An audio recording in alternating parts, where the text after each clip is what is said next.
Hi, I'm Dr. Mark Studin. First, I'd like to thank ChiroSecure for the opportunity to be able to share with you. And today's topic is going to be MRI spine interpretation and triage in the injured. Now, and you can put the slides up. Now, I don't want you to think or be presumptuous that in 30 minutes I'm going to teach you how to interpret MR. But what I'm going to do is give you the basics of understanding some pathology, some anatomy, some general information to give you a springboard to understand how to do that. And then at the end of the program, I'm going to give you a place to go to really start to learn. Now, my credentials, other than I teach at various levels in 3 chiropractic colleges and 2 medical schools. I've earned a mini fellowship in neuroradiology, MRI spine interpretation. I teach this through SUNY Buffalo, the State University of New York at Buffalo School of Medicine, at the graduate medical level, and at the University of Bridgeport School of Chiropractic in the classroom at the doctoral level. So I've been doing this quite a bit around the country, and it's a lot of fun. So the first thing you need to understand is the evidence in the literature. And it says in Spine Journal in 2017 that there is a 43.6 error rate for a general radiologist, not neuroradiologist. And a neuroradiologist is a radiologist who spends an extra 1.5 to 2 years studying only brain and spine. But in a general radiologist, there is a 43.6% error rate in reporting disc pathology, herniations, bulges, extrusions, etc. And according to Robert Peister, who's a Harvard-trained neuroradiologist, who actually was my professor who taught me, he finds a 95% error rate in reporting disc pathology. From general radiologists, I find an 85% error rate. And Magdi Shadi, who's a neurosurgeon and a neurotrauma fellow, doesn't even waste his time reading the general radiologist report. He says they're never right. So just remember, you as a chiropractor are delivering a high-velocity thrust into someone's spine. If there's a potential pathology when there's an MRI, when at best, there's almost a 50% error in that.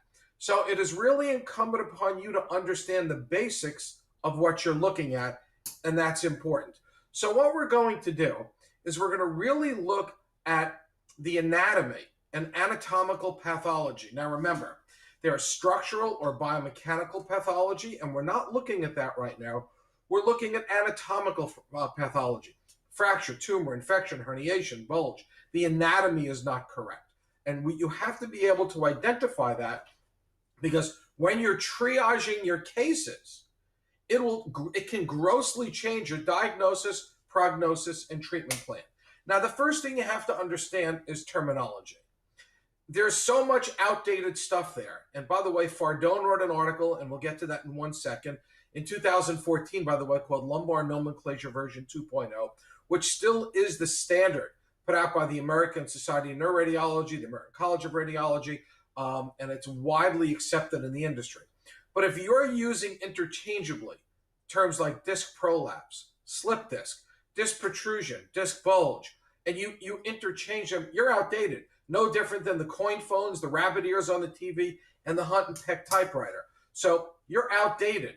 So you have to understand the difference. And by the way, there's no such thing as a prolapse disc. That language has been put to rest years and years ago. So I've given you the citation here, which is the Fardone article. Protruded disc, herniated disc, bulging disc, extruded disc, sequestered disc, fragmented disc, migrated, common unit, radial annular fissure, transverse annular fissure, circumferential annular fissure. That's what we're going to cover today. You need to understand what those definitions mean, if nothing else, that interpreting the reports that you're getting. And to interpret that, you need to understand what the evidence says. Now, the other thing that's really important to understand is the neurology of the disc. And if you look at the image on the right, you'll see the red arrow. It's coming off the spinal cord, and you've got the anterior and posterior. There you go. And that little itty-bitty nerve coming out is called the recurrent meningeal nerve. Now, that recurrent meningeal nerve, which used to be called the sinovertebral nerve, they renamed to the recurrent meningeal nerve. If you look at the top left image, the arrow pointing to it, that innervates the outer 1/3 of the annulus. So the annulus fibrosus is the outer portion of the disc, And the gelatinous substance in the middle is called the nucleus pulposus. And if you look at the left bottom image, you will see the red arrow shows those recurrent meningeal nerves actually goes in and invaginates the inner 1/3 of the disc circumferentially throughout the entire disc. Now, the reason that's important, look at here, I just enhanced that for you. So you can see where I drew in those red lines all inside the outer portion of the disc. They all also feed nociceptors, which picks up a tremendous amount of environmental information through neuropeptides, which I'm not going to get into today. But then that feeds into the lateral horn, it goes up into the brain, and the brain does its thing. And that's really important to understand. So when we're looking at things like disc bulges, and a disc bulge, if you look on that left picture where the arrow's going out all the way around, a disc bulge has to actually go a minimum of 50% of the circumference to be considered a bulge. And if you can see the middle picture, which has a lot of blue on the inside, and the dark band around it, that dark band is the disc bulging circumferentially, because it usually goes much more than 50%. It's usually about 95 to 100%. And it expands all the way around. And that's really important because that's actually degeneration. So when you see a disc bulge, which is a minimum of 50% of the circumference, it's like sandpaper on wood. It starts to whittle it down. And if you look at the bottom right picture, the walls on the outside get thin and the bone above and below push down a little bit, and it pops out circumferentially all the way around. Kind of like if you had an Oreo and you push down real hard, that white cream would pop out all the way around circumferentially if there was equal pressure. So when you have a disc bulge, the overwhelming majority of them, almost all of them, are degeneration. And a disc bulge is degenerative. It takes approximately 1 year post-trauma for enough of that disc to degenerate to start to bulge. So if your patient was in an accident 2 weeks ago and you did an immediate MRI and it showed a disc bulge, most likely that was not from the accident 2 weeks ago. It's been there for quite some time. Now, what we're looking at again when you have that disc bulge, it's what we talked about before. When you have a disc bulge, those nerves, that recurrent meningeal nerve, what happens is degeneration stimulates something called the nerve growth factor. And if you look at the image on the right, those nerves grow in to the annulus fibrosus, and it goes all the way into the nucleus as well. And it creates chronic inflammation and pain. So if you have someone with a disc bulge based upon the nerve growth factor, you're going to have a chronically uncomfortable or chronic pain in that disc based upon the recurrent meningeal nerve and all those free nerve endings exposed. It's kind of like if you chomp down on a cavity, it's going to be sore. Or if you break your leg before it heals, you walk on it, it's going to hurt. So your patient potentially is going to be uncomfortable for a lifetime. And if you see a disc bulge with those nerves that are exposed and potentially can be activated, and if you're adjusting and delivering high velocity thrusts into that region, you potentially can increase the pain in that patient. Now, if we look at, again, this is the same thing what I just shared with you. And I put 3 citations up there which explain this. It's been around a long time. It's been known for a long time. And everything I'm sharing with you is evidence-based. Now, if we go on to the next step, we look at a disc bulge from trauma. So if you have less than 50%, approximately 25% of the circumference, there's no nucleus pulposus material on the outside, or high signal, we'll get to that in a little bit. That can be a disc bulge from trauma. You don't often see that, but what it's caused from ligament tears. So if you look at the left picture, you will see that void between the spinuses. And that causes the vertebra to tilt tremendously in angular deviation and or translation. And in order to have demonstrative evidence, you need to have really X-ray digitizing is your best area for demonstrative evidence showing that that vertebra is malaligned to a degree where it's pathological. There's technology out there called Simverta. If you contact me, I'll share it with you, which can help do that. There's not too many other platforms that can, but you need to verify that demonstratively. Show and tell, folks. That's the key, which will explain why you've got the traumatic disc bulge, but then it'll turn into a degenerative disc bulge over time. And I know I'm going through this really, really, really fast, and I apologize, but again, I'm just giving you concepts right now. Now, when we look at, okay, this is the Simverta, which I just shared with you. The green line, I'm not concerned with the red line. The red line is full impairment, but the green line in that technology shares with you when pathology starts by aberrant positioned vertebra. So it's actually very specific. There is no such thing as non-specific back pain, which is a topic for a whole entire different conversation. But back pain is very specific. Where disc bulges come from are very specific. Where there's biomechanical failure and secondary to connective tissue pathology is very specific. Topic for another conversation. What we're looking now is annular fissure. Okay, this used to be called an annular tear. And there are three kinds: concentric, radial, and transverse. Concentric, it means it goes in circles around the spine. And that's traumatically, and that's degeneration, I'm sorry. What's the first one I have up here? No, I have radial fissure, transverse. So if you look at the left picture, transverse and radial are actually identical in what they're looking at. They both emanate from the nucleus and it goes out. But it doesn't tear the outer shell. If you look at the right picture, you see it comes out but doesn't tear the outer shell. That's what a fissure is. Once it tears the outer shell and the nucleus pulposus material can go from the inside to out, then it's a herniation. So radial versus transverse is the same thing. It's just the location of the slice. But now when you get to circumferential, look at the right picture. It's almost going all the way around.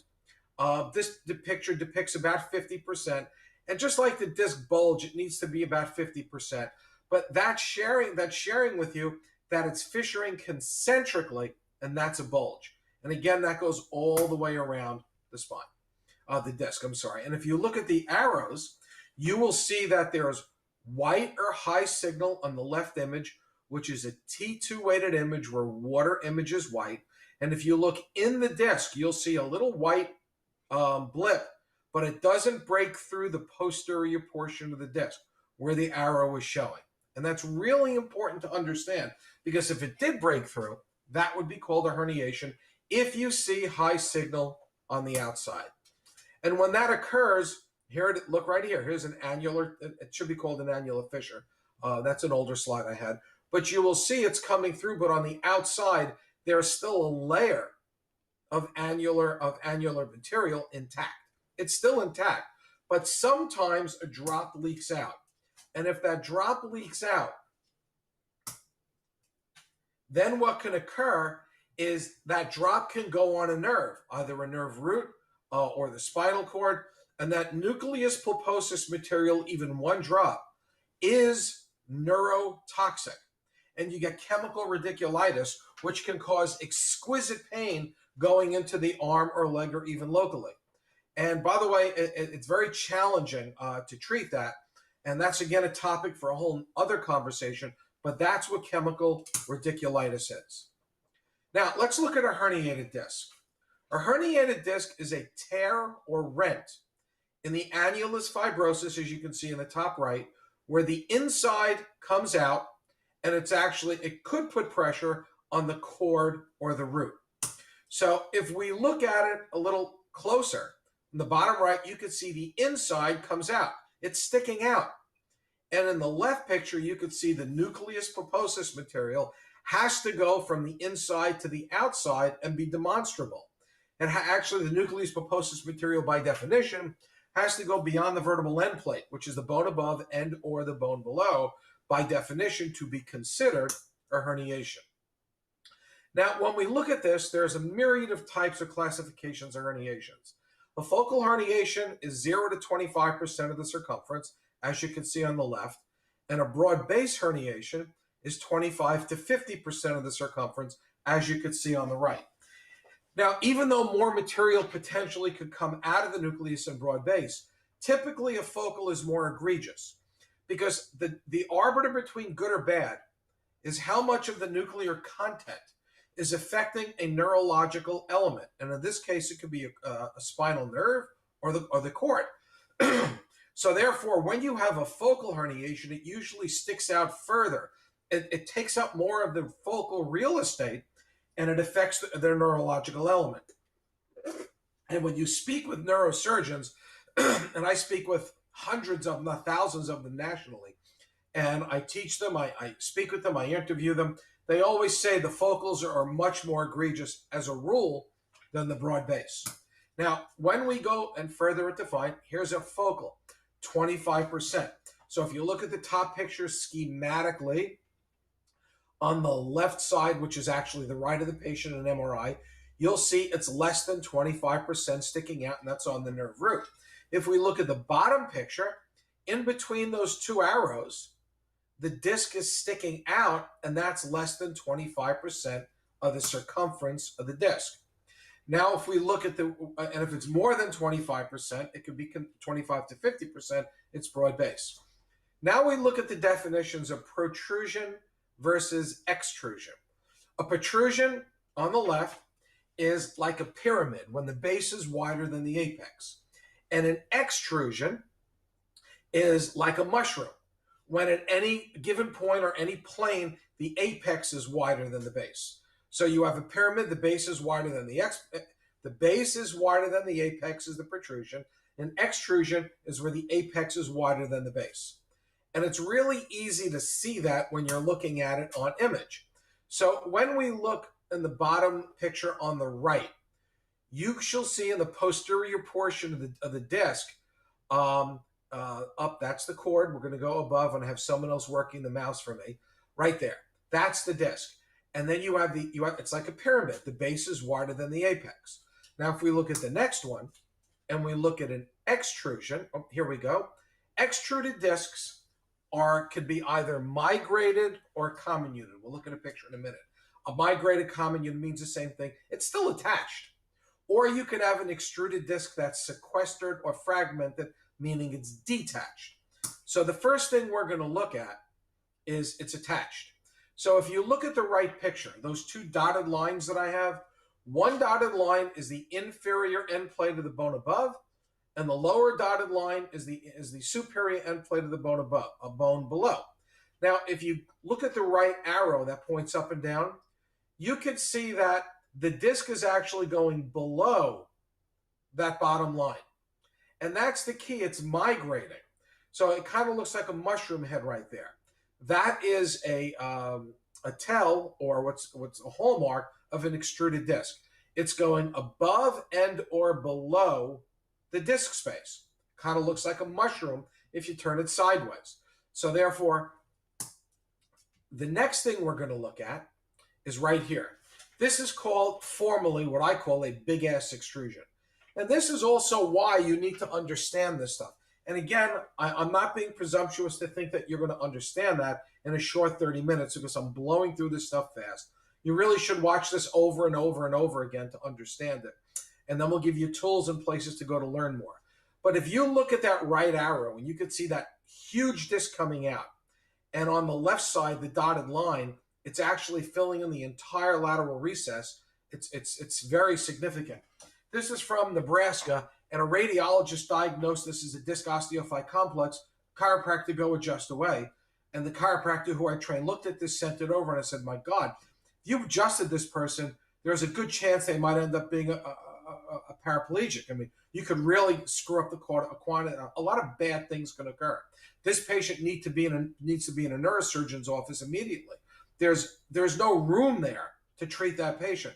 So this is really important. This is one huge extrusion. And this is just a disaster waiting to happen because the general radiologist had very little training in spine and wrote a wrong report.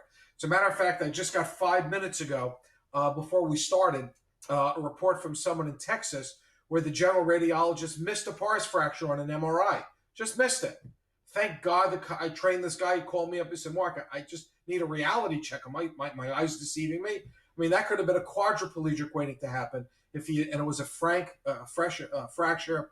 You could see bone edema in there. It was a mess right off to the neurosurgeon. So it's really important to understand this stuff. Then we look at a fragment. And if we look at the green arrow on the left, that little blip behind L3 is just a free floating fragment. Exquisite pain because it's nuclear pulposus material and a form of chemical radiculitis, a lot more than a drop. And in the right picture, the red arrow is showing the fragment actually dropped all the way down in the neural canal, almost down to the filum terminale, and that's just sitting and floating there. So when that happens, folks, right off to the neurosurgeon, do not pass go.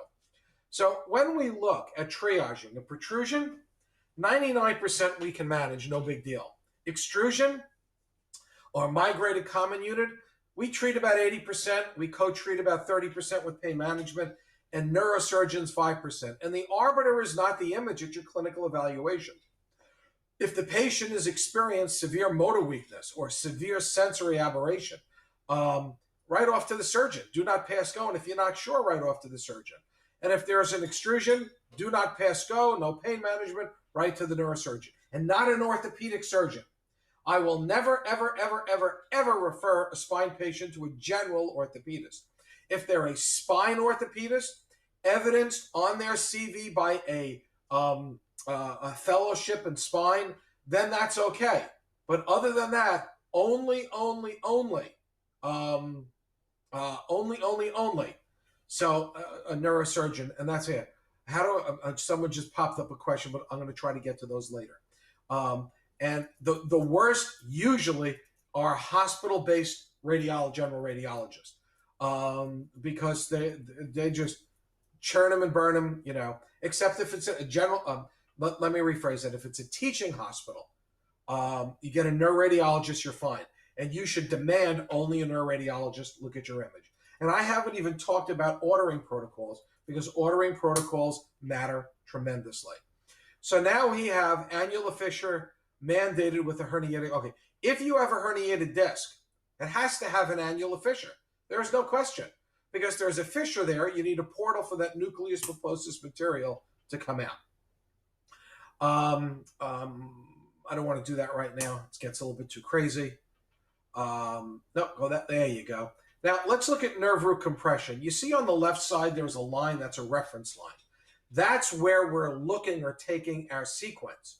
Right in that, not the neural foramen, that means hole, but there's a canal there where the nerve goes through. And on the right image, I've got a white arrow and a red big arrow. That white arrow shows the disc is herniated, but the red arrow shows the nerve root, which is being compressed in that canal. So in this particular case, you've got a left, because it's reverse, red left and right are reverse. You've got a left herniation, which is compressing the nerve in the left neural canal, which would explain your patient's pain on the left side. We're looking at a concept of abutment versus compression. So if you look at that red line and that herniation, above that you see black in front. And if you go above a little more, you see black in front of the cord and black in back of the cord. But at the level of the herniated disc, the cord is pushing against the back of the canal. There is no black in front, which represents CSF, and no black in back, which represents CFF. That is a cord compression. If, in fact, I could still see black in back, that would be a cord abutment. Both are displacing the spinal cord and gives you spinal cord symptomatology for being impaired. And that's really important to understand conceptually. So if you look at the image on the right, because that's the one people are most used to looking at, you look at the reference line in red. There is no space, zero, between the spinal cord and the disc. But in the back of the cord, it appears to be space. But if you look in the axial view, the one you're not used to looking at, the one on the left, the top arrow shows the front of the cord. There is no space between the spinal cord and the disc. But in back, there is no space between the back of the canal and the disc. So this really is a true cord compression. And if you have a cord compression with ensuing neurological deficit distal to the level of lesion, that can be called a myelopathy. And if you have a patient with a myelopathy, immediately off to the neurosurgeon, do not delay. Because what's going to happen is you can get myelomalacia, which is softening or damage or degeneration to the spinal cord. And that's really important. You have to decompress that, or else the spinal cord's literally dying a little at a time. And sometimes it doesn't come back. Actually, a lot of times it doesn't. Sometimes it does. But you have to have a relationship with a neurosurgeon who understands chiropractic, who understands what you're doing. But you have to understand what they're doing and how to interpret this stuff and how to triage your case. Now, when we look at, here's another compression, by the way. You see, there is no, in the left view, there's no space in front of the cord or in back of the cord. And in the right view, there's no space either in front or back. And that's really important to understand. That is a true cord compression. Now, if you want to learn MRI spine interpretation, just go to university.teachdoctors.com. This is the site to go to. There's an MRI spine interpretation course. It's approved for CE in every state that allows online CE. But more importantly, you also get Category 1 AMA CME credits through the State University of New York at Buffalo School of Medicine and Biomedical Sciences. Why is that important? It doesn't do anything for your license, but it's a perception. When you're dealing in the courts, if you don't even have the minimum of this course specifically, then I can't guarantee you'll be able to opine with attorneys. When you're dealing with medical specialists or medical primaries, and you're going to have a level of communication with them, the first thing they're going to say, where were you trained? Listen, I love Cleveland University. I love Life. I love National. I love Parker. I love all these schools. They're wonderful. But when you're dealing with the world of medicine and you want to work collaboratively with a medical doctor, I get to say the State University of New York at Buffalo School of Medicine. Now you're trained through medical academia just like them. And instantly you go from a lowly technician below that of a PT to that of a peer. And it matters tremendously. In addition, in New Jersey, which used to be the bellwether state, unless you had this course specifically, the courts ruled that you were not allowed to opine on MRI. And now in Georgia, there was a doctor, which is now the new bellwether state, that in fact, even with this course, was not allowed to opine and said no chiropractor could opine in the state of Georgia because all they could do is adjust, exam, and x-rays. And that's it. The doctor who went there actually took a mini fellowship in neuroradiology, not only has this course, but has an MRI qualification, which is part of what we do as well, but has taken dozens of courses, and the judges overturned that and allowed him to opine. Without that, he wouldn't be able to have a relationship with attorneys. He also probably gets 3 or 4 referrals a week from medical specialists. So he gets to talk to them at a peer, as many doctors do. Because this tool, from a practice management perspective, gives you the opportunity to build your practice based upon clinical excellence. And my entire platform for my entire career in consulting and teaching is clinical excellence will drive the success of your practice. On top of that, the other person that loves it is ChiroSecure, because there'll be less claims against you when you're starting to treat patients with a higher level of knowledge of what's wrong with them and understanding when there's almost a 50% error rate, as I shared with you in the evidence up front. So listen, this has been a blast. I look forward to working with you in the future. Next week, they have Janice Hughes coming and speaking. You should sign on and watch. And I will be back shortly, and we'll be doing this a whole lot more. If you have any questions, give me a jingle. Thank you so much, and have a great day.